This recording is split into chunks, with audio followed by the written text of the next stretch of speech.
Hi, and welcome to What's on the Menu. For February, we're talking about heart health and ways to eat more foods that help you to lower the bad cholesterol.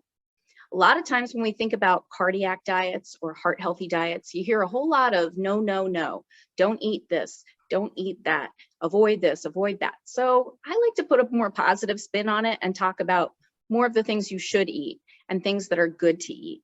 So in my newsletter for the month, I always go through some written information. So if you want this written down, the notes are available on our newsletter on our website, seniorresourcesec.org. And I think we'll also have them attached to this when it goes to YouTube. But the first thing is oats. And this is one of my things, I think anybody who's heard me talk before has heard me say, oatmeal is about the best thing you can possibly do to start your day. So whenever if you currently eat oatmeal, fantastic. If you don't always eat oatmeal or oats at breakfast, try to start, because it's such a simple way of increasing your whole grains. So here's a generic version canister of oatmeals, and look at those ingredients: whole grain rolled oats. So we want all of those things to say WHOLE, whole grains. Oats have a lot of soluble fiber. They help our body to just kind of like let that other fats in our diet kind of pass on through. So it's great for a lot of reasons. It's great for digestive health. It's also great for your heart health because it helps to take away the bad stuff. There's other ways of getting soluble fiber oats in the morning.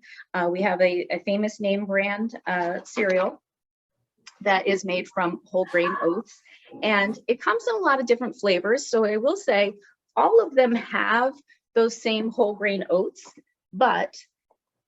and this one really touts that lowering the cholesterol because of the whole grain oats. One thing of concern is that when you get the ones that are flavored, they do have a fair amount more sugar added to them. So if you also need to watch out for sugar, you may want to be cautious about that and stick with the plain.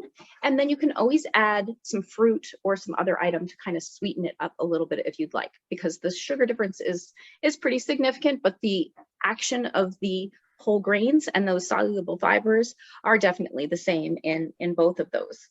So what are some other ways that we can increase that soluble fiber that we eat? Definitely the whole grains. Any way you can get a whole grain version of what you normally eat as a grain into your life, the better. So this is another one of my favorites that I know is a favorite of a lot of people that I see. English muffins, they come in this lovely whole grain version, right? So they taste the same. If you just buy the whole grain version, now you've increased all of that soluble fiber, increased other fibers, and helping to lower your cholesterol. Also, anytime that you're increasing that fiber, you're improving the blood sugar control over time, and you're also feeling full longer, so that if you're trying to manage your weight, that helps a lot. So incorporating whole grains wherever and whenever you can is so helpful. Then there's a lot of versions out there that, people say, well, if it's whole wheat, then it seems like it's too brown or it's too much for me to make that change over. And I get it, but there's the whole grain versions of those bread products are very similar tasting to white breads, and there's even whole grain white versions of things, whole grain white bread. So if you look for that, as long as it has the WHOLE. I've liked a couple of pasta versions. This is orzo pasta, or sometimes if you're switching over to some whole wheat pasta, just doing half and half kind of cuts that hardiness of it, but you're still getting the benefits of the WHOLE grain in there. So lots of ways to increase those fibers and grains, and if you go WHOLE, you've made a huge impact on your health in a lot of different ways. So that's a great way to get going. The other way is beans. Now, I think we all have heard that funny little song about beans good for your heart. Well, it's true. And it's because they have soluble fiber as well. So looking at ways that you can get more beans in your diet, and they can be canned versions of beans, just rinse them off. They have lower sodium versions of beans now. But you can have hummus is actually pureed chickpea beans, that makes a nice little spread on things. Thinking about ways to just open a can of beans, rinse them off. And now here I have some leftover beans, right? Because I didn't use the whole can of beans in what I was making. So now I have a little bit left over, and I can kind of create like a little salad bar in my refrigerator, or add a few to some soups that I'm eating, or just add a few that'll go into any other item that you're making. Make your tomato sauce for your spaghetti into more like a chili. Cook some beans in there. Those are just great ways to incorporate more beans. You know, adding more, not taking away, and adding more improves that heart health. Other vegetables like eggplant and okra, I don't have any samples of them here today, but eggplant and okra are also great sources of soluble fibers. Now, nuts. I think that everybody thinks, oh, I love to eat nuts, but maybe there are too many calories, because they do have fat in them, but they're that healthy fat. And they also have a ton of fiber, and they're also a great source of protein. So as long as we can watch the amount overall and look at how can we increase the nuts that we eat on a daily basis, the better. So a little serving, like just what would fit in your hand of some nuts, salted or unsalted. I prefer the unsalted, is just in case there's also issues with blood pressure. You want to keep that down, or swelling or fluid buildup in different ways. So these are unsalted cashews. That would be a nice little snack. And then you can also have a nut butter. So like a peanut butter or an almond butter. And those can be mixed into your oatmeal in the morning for a nice little nutty flavor, spread over that whole grain English muffin as a little mid-morning snack or a lunch. These are great ways to those nuts are great for you. So finding ways to incorporate them into your day is great. One of my favorite snacks is peanut butter with apple slices. To me, this is just refreshing a little bit because of the crunch of the apple. And then that peanut butter is savory and satisfying with the protein. And then I'm also getting in some good nutrients with a way of eating nuts without always chewing and chomping on them. Vegetable oils, we've heard a lot, olive oil, of course, using those instead of lard or butter wherever we can. Sometimes butter, there's no way to not use butter for certain items, but wherever you can, use the liquid oil instead of a solid version of any fat. And then thinking about those apples, and then any other kinds of fruits, especially grapes, strawberries, and citrus fruits. Those tend to have more of the